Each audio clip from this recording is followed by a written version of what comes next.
Είμαι η μοναδική γυναίκα που μπορεί να κερδίσει το Survivor.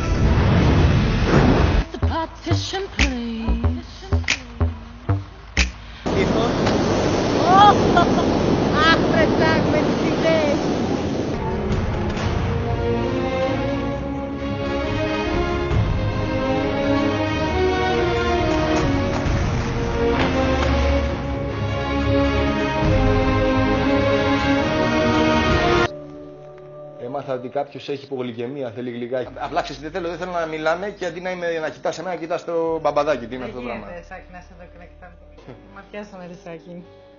Πραγματικά είμαι πολύ δυνατός άνθρωπος. Τους λέω μέχρι να φύγω κάποια πράγματα για να τους στηρίξω και να τα θυμούνται. Η ψυχή μου είναι μαζί τους και το ξέρουνε.